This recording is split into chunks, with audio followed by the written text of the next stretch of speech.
ആ ബാറ്ററി വരെ ആദ്യം ഇളക്കി വിടണേ, തുറന്ന ഉടനെ.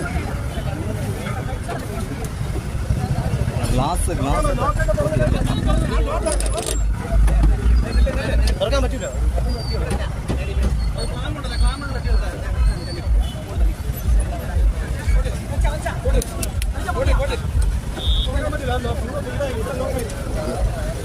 കൈ വെച്ച് അതിന് ലോക്കിന്റെ ഇത് തട്ടിയാൽ മതിയോ?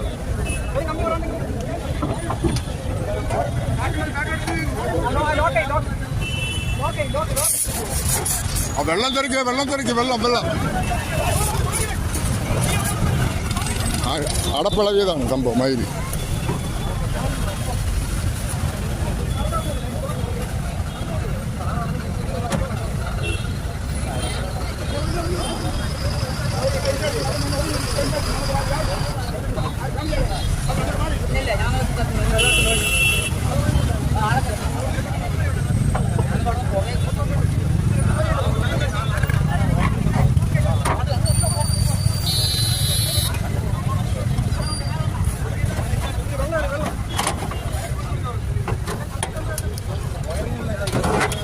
വേറെ ഷോട്ടാ. ബാറ്ററി വരെ ഊരിയുടെ ബാറ്ററി ആദ്യം.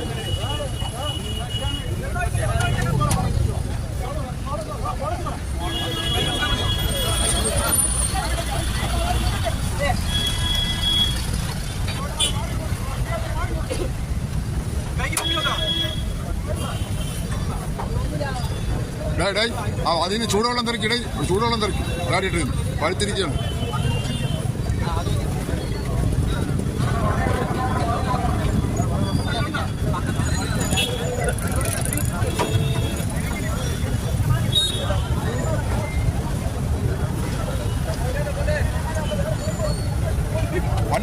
വണ്ടിയെ പറഞ്ഞോട്. എന്തായാലും ഇതിന് നേതൃത്വം കൊടുത്ത ആ രണ്ട് ചെറുപ്പക്കാരും നമ്മളോടൊപ്പം നമുക്ക് അവരോട് ചോദിക്കാം എങ്ങനെയാണ് ഇത് കത്തിയത്, എന്തൊക്കെയാണ് സംഭവവികാസങ്ങൾ, ഇനി ആരൊക്കെയാണ് ഇതുള്ളത് നമുക്ക് പിന്നീട് വഴി അറിയാം. എന്തായാലും അവരോട് നമുക്ക് ചോദിക്കാം ഇടപെടാൻ തോന്നിയത് എങ്ങനെയാണത്. ഞാനിങ്ങനെ കുമരത്തിന്റെ അവിടെ നിന്ന് വരികയാണ്. വന്നപ്പോഴത്തേക്കും മെയിൻ ഹൈവേ ബ്ലോക്കാണ്. അങ്ങനെ സർവീസ് റോഡ് വന്നപ്പോഴത്തേക്കും ഇവിടെ പുക ഉയരുന്നുണ്ട്. പുക കണ്ടപ്പോ മനസ്സിലായി വണ്ടി എന്തോ കത്തുന്നുണ്ട്, അതാണ് വണ്ടി ബ്ലോക്ക് ആയത്. അങ്ങനെ ഇവിടെ വന്ന് നോക്കിയപ്പോ ഒരു വാഗണർ നിന്ന് കത്തുന്നു. ആൾക്കാര് അണയ്ക്കാൻ ശ്രമിക്കുന്നുണ്ട്, വെള്ളം ഒഴിക്കുന്നുണ്ട്. ആരോ മറ്റേ ഈ അണയ്ക്കണ ഓട്ടോറിക്ഷയിലുള്ള ഒരു ചെറിയതുണ്ടല്ലോ, അത് വെച്ചടിച്ച് അത് ഇച്ചിരി അണഞ്ഞു. എന്നിട്ട് പിന്നെയും വെള്ളം ഒഴിച്ച് പിന്നെയും കത്തി. അപ്പൊ പെട്ടെന്ന് തന്നെ മനസ്സിൽ തോന്നി ഇത് അണയ്ക്കാൻ ഇവിടെ അപ്പുറത്ത് പമ്പുണ്ടല്ലോ, പമ്പിൽ പോയി നോക്കാൻ. അങ്ങനെ പമ്പിൽ പോയി അവിടെ അവർക്ക് അനുഭവം ചോദിച്ചു, ഇതുപോലെ ഇതെടുത്ത് അണയ്ക്കാൻ വേണ്ടി തീ അണയ്ക്കാനാണെന്ന് പറഞ്ഞപ്പോൾ അവര് വെച്ചോളാൻ പറഞ്ഞു. നവീൻ പമ്പിലാണ് പോയത്. അങ്ങനെ അവിടെ രണ്ട് പയ്യന്മാർ നിൽക്കുന്നുണ്ടായിരുന്നു. അപ്പൊ അത് ഒരു പയ്യൻ